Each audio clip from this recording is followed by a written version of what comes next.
정치권의 시선은 4개월여 앞으로 다가온 6.13 지방선거를 향하고 있습니다. 하지만 잇따른 출마 선언으로 과열 조짐을 보이는 여권과는 달리 야권의 분위기는 썰렁합니다. 제1야당인 자유한국당은 최악의 인물난에서 좀처럼 탈출을 하지 못하고 있고 국민의당과 바른정당은 통합 문제가 발등에 떨어진 불입니다. 지방선거를 앞둔 여야의 엇갈린 표정. 이준삼 기자가 여의도 쪽 집계에서 짚어봤습니다.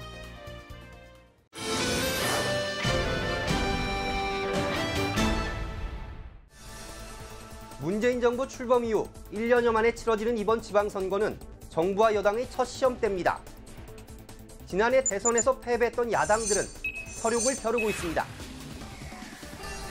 자유한국당은 현 정부를 좌파 포퓰리즘 정부로 규정하고 6월 지방선거에서 국민들이 심판해야 한다고 목소리를 높였습니다. 자유 대한민국을 지키는 그런 선거다. 자유민주주의 기본 질서를 지키는 최대 선택의 선거다. 바른정당과의 통합을 앞둔 국민의당은 또 한 번의 돌풍을 기대합니다. 지난 총선 때 생각해 보십시오. 그 당시 녹색 돌풍, 아무도 예상치 못한 기적 아니었습니까? 하지만 이런 자신감과 달리 야당들이 직면한 현실은 녹록치 않습니다. 자유한국당은 최근 인재영입위원회까지 구성해 수도권 등 주요 격전지에 투입할 후보군 발굴에 나섰지만 성과는 미미합니다.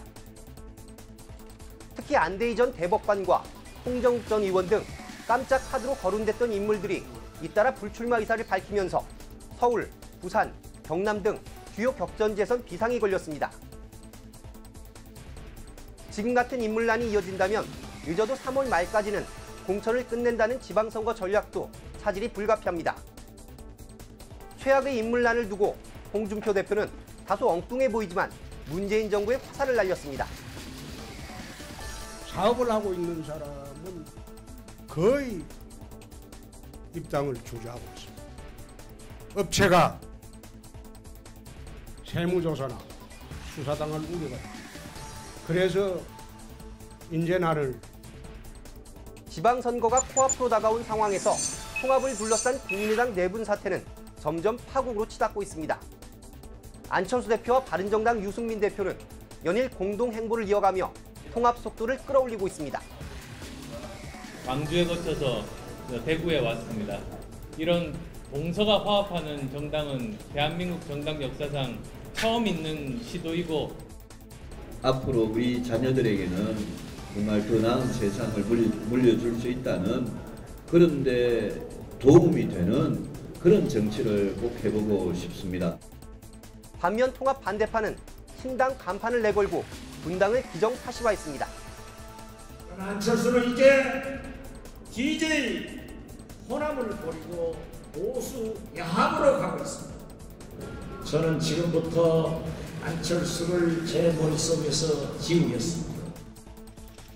분당이 초읽기에 돌입함에 따라 국민의당 지방선거 예비 주자들의 본격적인 이합 집산도 조만간 본격화될 것으로 보입니다. 저조한 지지율도 야당들이 좀처럼 극복하지 못하고 있는 부분입니다. 자유한국당의 최근 정당 지지도는 21%를 기록했고 국민의당과 바른정당은 각각 7%와 6.3%를 나타냈습니다. 최근 꾸준히 상승세가 이어지고는 있지만 민주당 지지율 46%와는 여전히 큰 차이를 보이고 있습니다. 지지율 고공행진을 이어가는 여권 분위기는 야권과는 판이합니다. 경선이 곧 본선이란 말이 공공연하게 나올 정도로 당내 경쟁은 치열합니다. 전국적으로 광역시도 출마자는 최소 2명을 넘을 것으로 예상되고 서울시장 후보도 7명 안팎에 이를 것이라는 관측이 나옵니다. 체급을 올려 광역단체장 선거를 준비하는 기초단체장도 줄을 잇고 있고 당 지도부는 보수 텃밭인 영남에도 눈독을 들이고 있습니다. 또 민주당 입장에서는 이른바 동진이 가능할까라는 것이죠. 그래서 관심이 수도권과 영남 1위라고 보여집니다. 하지만 이 같은 정치 지형도를 뒤흔들 대형 변수는 여전히 적지 않습니다. 벌써 평창 동계올림픽을 둘러싼 정치권 안팎의 공방 속에 문재인 대통령과 여당의 지지율 고공행진은 주춤해졌습니다. 특히 국민의당과 바른정당발 정계 개편이 또 다른 나비 효과를 불러올 가능성도 제기되는 상황. 야권이 과연 반전의 계기를 만들어낼 수 있을지 정치권의 이목이 집중되고 있습니다. 지금까지 여의도 족집기였습니다.